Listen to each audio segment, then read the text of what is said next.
സർവഭൂത സുഹൃത്ത് എന്ന് ഭഗവാന്റെ എല്ലാ ഭക്തന്മാരെ കുറിച്ചും നമ്മൾ പറയാറുണ്ട്. അങ്ങനെയുള്ള ഒരു ഭക്തനുണ്ട്, മഹാരാഷ്ട്രയിലെ പ്രമുഖ ഭക്തന്മാരിൽ ഒരാളായിട്ടുള്ള സന്ത് നാംദേവ് മഹാരാജ്. കുട്ടിക്കാലം തൊട്ട് തന്നെ പാണ്ഡുരംഗ വിഠലന്റെ പരമ ഭക്തനായിരുന്നു അദ്ദേഹം. ഒരിക്കല് കുഞ്ഞായിരുന്നപ്പോൾ അദ്ദേഹത്തെ പൂജ ഏൽപ്പിക്കുകയാണ് അദ്ദേഹത്തിന്റെ അച്ഛൻ. സാധാരണ ഒരു ദേവതയ്ക്ക്, തന്റെ ഇഷ്ടദേവതയ്ക്ക് നേദ്യം നൽകുന്ന സമയത്ത് ആ നേദ്യത്തിന്റെ രസം ആ ദേവത സ്വീകരിച്ചതായി സങ്കല്പിച്ചിട്ട് ആ പ്രസാദം തിരിച്ചെടുക്കുകയാണ് പതിവ്. എന്നാൽ കുഞ്ഞു നാംദേവ് വിചാരിക്കുകയാണ് ഈ നേദ്യം പാണ്ഡുരംഗ വിഠലൻ നേരിട്ട് തന്നെ വന്ന് സ്വീകരിക്കുമെന്ന്. തൻ്റെ അച്ഛൻ പറഞ്ഞതുപോലെയൊക്കെ നിവേദ്യം അർപ്പിച്ചിട്ടും ഭഗവാൻ വരാത്തതുകൊണ്ട് അദ്ദേഹത്തിന്റെ കുഞ്ഞു മനസ്സ് വല്ലാതെ വേദനിക്കുകയാണ്. അദ്ദേഹം വാശി പിടിക്കുകയാണ് വിഠലന്റെ അടുത്ത്. ഒടുവില് ആ നിഷ്കളങ്കമായിട്ടുള്ള ഭക്തിക്ക് മുന്നില്, നിഷ്കളങ്കമായിട്ടുള്ള മനസ്സിന്റെ മുന്നില് ഭഗവാൻ നേരിട്ട് വന്ന് ആ നിവേദ്യം സ്വീകരിക്കുകയാണ്. അത്രയായിരുന്നു കുട്ടിക്കാലം തൊട്ട് തന്നെ അദ്ദേഹത്തിന്റെ ഒരു സമർപ്പണ ബോധം എന്ന് പറയുന്നത്. ഭഗവാന്റെ പാദത്തില് ജീവിതം തന്നെ സമർപ്പിച്ചിട്ടുള്ള ഒരു പരമാത്മാവായിരുന്നു അദ്ദേഹം. സർവചരാചരങ്ങളിലും കുടികൊള്ളുന്നത് തൻ്റെ പ്രഭുവിൻ്റെ ചൈതന്യമാണെന്ന് മറ്റൊരനുഭവത്തിലൂടെ അദ്ദേഹം നമ്മെ പഠിപ്പിച്ചു. ഒരിക്കൽ അദ്ദേഹം ഭക്ഷണം കഴിച്ചുകൊണ്ടിരിക്കുമ്പോൾ അദ്ദേഹത്തിൻ്റെ പാത്രത്തിൽ നിന്നും ഒരു റൊട്ടി കടിച്ചെടുത്തുകൊണ്ടൊരു നായ ഓടുകയാണ്. ഉടനെ തന്നെ അദ്ദേഹം തൻ്റെ കയ്യിൽ തൻ്റെ അടുത്ത് വെച്ചിരുന്ന ചെറു തളികയിലുള്ള നെയ്യും എടുത്ത് ആ നായയുടെ പിന്നാലെ ഓടുകയാണ്. എന്നിട്ട് പറയാണ്, ഇത് കൂട്ടി കഴിക്കും. അലഞ്ഞു തിരിഞ്ഞ് നടക്കുന്ന ഒരു നായയുടെ വിശപ്പ് അതിന് തൻ്റെ വിശപ്പിനോളം തന്നെ പ്രാധാന്യമുണ്ടെന്ന് ഈ പ്രവൃത്തിയിലൂടെ അദ്ദേഹം കാണിച്ചു തരികയാണ് നമ്മൾക്ക്. മാത്രമല്ല എല്ലാ ചരാചരങ്ങളിലും നമ്മൾക്ക് ഈശ്വരനെ ദർശിക്കാൻ സാധിക്കുമെന്നും അദ്ദേഹം ഈ പ്രവൃത്തിയിലൂടെ നമ്മെ പഠിപ്പിക്കുകയാണ്. 2000-ലധികം അഭംഗകൾ അദ്ദേഹം രചിച്ചിട്ടുണ്ട്. അഭംഗകൾ എന്ന് പറഞ്ഞാൽ അദ്ദേഹത്തിന്റെ ഡിവോഷണൽ പോയിട്രിനെയാണ് പറയുന്നത്. പാണ്ഡുരംഗ വിഠലന്റെ നാമ സങ്കീർത്തനം കൊണ്ട് അദ്ദേഹം ഭൂമിയെ തന്നെ പരിഭാവനമാക്കിയിട്ട് മാറ്റി. എല്ലാ ജനഹൃദയങ്ങളിലും ഭക്തി നിറച്ചു. ഒരിക്കല് സന്ത് ജ്ഞാൻദേവ് മഹാരാജിന്റെ സമകാലീനനായിരുന്നു ഇദ്ദേഹം. ഒരിക്കല് അദ്ദേഹം ഇങ്ങനെ തീർത്ഥയാത്രകൾ ചെയ്യുമായിരുന്നു എല്ലാവരുടെ കൂടെയും.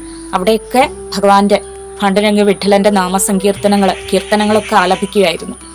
ഒരിക്കല് പരമേശ്വരന്റെ ധാമമായിട്ടുള്ള നാഗനാഥ ക്ഷേത്രത്തിലെത്തി. അന്നത്തെ സാമൂഹ്യ സാഹചര്യത്തില് പിന്നോക്കം നിൽക്കുന്ന ഒരു സമുദായത്തിലായിരുന്നു നാംദേവിന്റെ ജനനം. അതുകൊണ്ട് തന്നെ നാഗനാഥ ക്ഷേത്രത്തിന്റെ മുൻപിൽ നിന്നും കീർത്തനം ആലപിച്ചിരുന്ന അവരെ അന്നത്തെ പുരോഹിതന്മാര് പുറകിൽ പോയിട്ട് പാടാൻ പറയാണ്. നിങ്ങൾ ഇവിടെ നിന്ന് പാടരുത്, പുറകിലേക്ക് പോയി പാടുക എന്ന് പറഞ്ഞിട്ട് അവരവിടെ നിന്ന് മാറ്റുകയാണ്. അങ്ങനെ പുറകിൽ പോയിട്ട് ആ കീർത്തനങ്ങൾ പാടാൻ തുടങ്ങിയ സമയത്ത് ഹരിഭക്തി നിറഞ്ഞൊഴുകുന്ന വിഠലന്റെ നാമങ്ങൾ കൊണ്ട് സമ്പുഷ്ടമായിട്ടുള്ള ആ കീർത്തനങ്ങൾ കേട്ടപാട് ഉമാനാഥൻ ഭഗവാൻ മഹാദേവൻ ആ ഏത് ദിക്കിൽ നിന്നാണോ നാംദേവ പാടുന്നത് ആ ദിക്കിലേക്ക് തിരിഞ്ഞിരുന്നു എന്നാ പറയണ. തൻ്റെ ഭക്തന്റെ ആ മനസ്സിന്റെ മുന്നില്, ആ ഭക്തിയുടെ മുന്നില് ഭഗവാന് ജാതിയും മതവും ഒന്നുമില്ല. ഭഗവാൻ അങ്ങോട്ട് തിരിഞ്ഞിരിക്കുകയാണ്. ഇങ്ങനെ ഒട്ടനവധി അനുഭവങ്ങളാണ് നാംദേവുമായിട്ട് ബന്ധപ്പെട്ട് കിടക്കുന്നത്.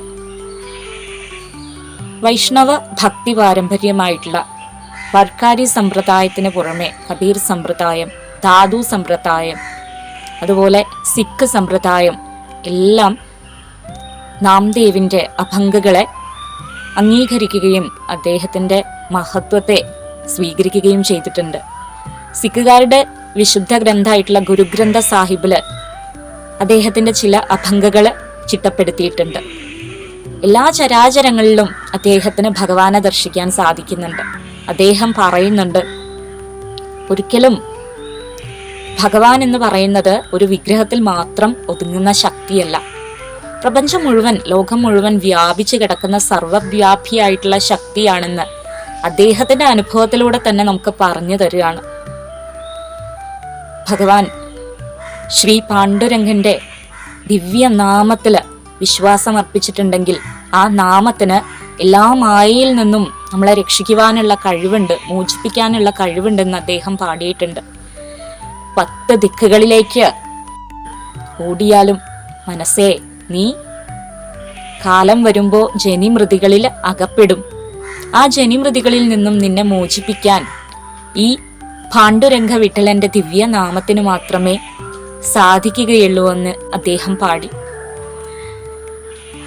സന്ത് നാംദേവ് മഹാരാജിനെ പോലെ ഭഗവാൻ ശ്രീ നാരായണന്റെ നാമം കൊണ്ടും ശ്രീ ഗുരുവായൂരപ്പന്റെ നാമം കൊണ്ടും വിഠലന്റെ നാമം കൊണ്ടും ഒക്കെ നമ്മളുടെ മനസ്സിനെയും ഹൃദയത്തെയും ഒക്കെ ശുദ്ധീകരിക്കാനും നമ്മളുടെ ഭൂമിയെ പരിപാവനമാക്കി തീർക്കുവാനും നമുക്കെല്ലാവർക്കും സാധിക്കട്ടെ. പാണ്ഡുരംഗ വിഠലന്റെ അനുഗ്രഹം അതിനായിട്ട് നമ്മളുടെ നേരെ ഉണ്ടാവട്ടെ എന്ന് പ്രാർത്ഥിക്കുന്നു. ഹരേ കൃഷ്ണ.